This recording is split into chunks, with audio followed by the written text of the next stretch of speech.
You say sorry for existing, for asking, for taking up space, not because you did something wrong, but because somewhere in your childhood you were taught that who you are needs an apology. Someone made you feel like your feelings were too much. Your needs were a burden. Your voice was inconvenient. And so you learned to shrink, to apologize, to make yourself smaller so others would feel comfortable. That's not politeness. That's a wound that never healed. And today, we're going to name it, understand it, and begin to break free from it. Before we begin, if you're new to this channel, welcome. I make psychology videos every single day to help you understand yourself and heal from the inside. Hit subscribe so you don't miss them.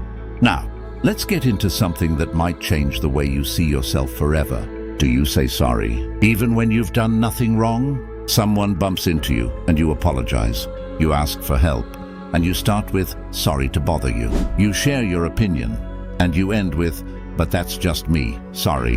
If that sounds familiar, I want you to know something important. This is not a personality quirk.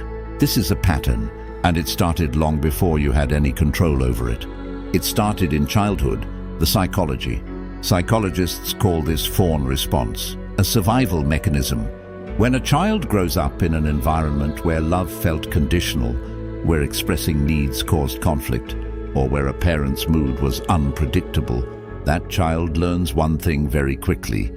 To stay safe, I need to keep others comfortable, even at the cost of myself. So they start apologizing, for crying, for asking questions, for being hungry, for having emotions at all. And over years, this becomes automatic. The brain literally rewires itself to produce apologies as a default response to conflict, attention, or any moment where they feel they might be too much. You stopped doing it consciously a long time ago. Now it just happens, on its own, before you even think where it comes from. Let's talk about the environments that create over-apologizers. 1. The emotionally unavailable parent. When you cried and no one came, or when your emotions were dismissed with stop overreacting, you learned your feelings were a problem. You started minimizing them, apologizing for them.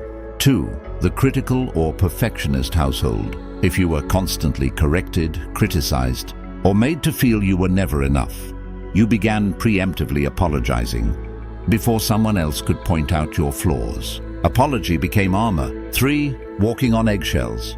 If a parent had anger issues, addiction, or severe mood swings, you became hypervigilant. You read the room constantly. You apologized to prevent explosions. You made yourself invisible to stay safe. 4. Being told you're too sensitive. When your emotional responses were shamed, you learned to apologize for your own feelings. You started to believe that your inner world was fundamentally wrong and that you owed others an apology, just for feeling things deeply, the real cost. Now let's be honest about what this pattern actually costs you in adult life. When you apologize constantly, people stop taking you seriously. Your words lose weight. Your boundaries dissolve before you even set them. You attract people who mistake your softness for permission to take advantage, to dismiss you, to never consider what you actually need. But the deeper cost is internal. Every unnecessary apology sends your own brain a message. I am wrong. I am too much. I don't deserve to take up space. You are not correcting a mistake.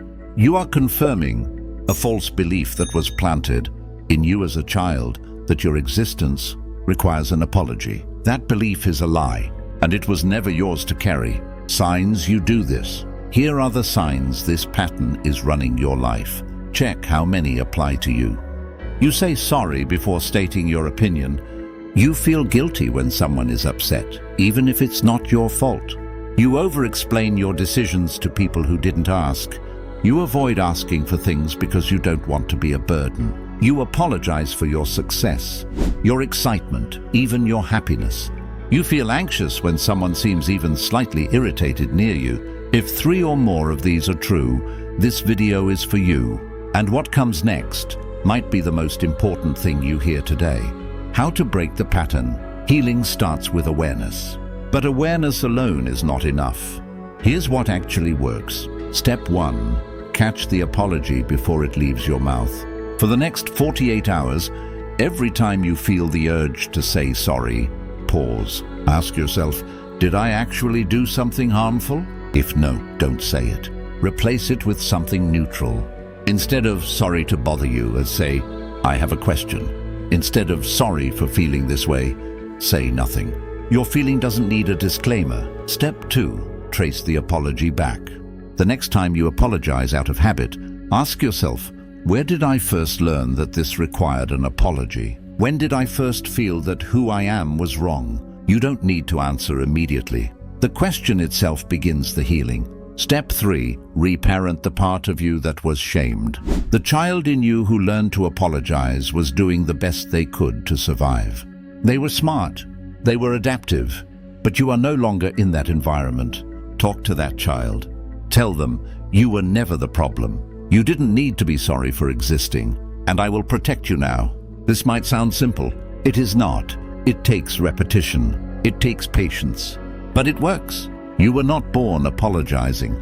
You were taught to, by people who were also wounded, who didn't know how to hold your emotions without shrinking them. But you are here. You are learning. And the fact that you watched this entire video tells me something about you. You want to understand yourself. You want to heal. And that instinct, that desire, is one of the most powerful forces in human psychology. Take that with you today. You don't owe the world an apology for who you are. If this video helped you, share it with someone who needs to hear it.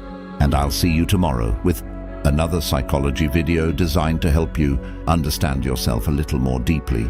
Take care of yourself. Any of these sound familiar? Because for many people, it's not one, it's all of them.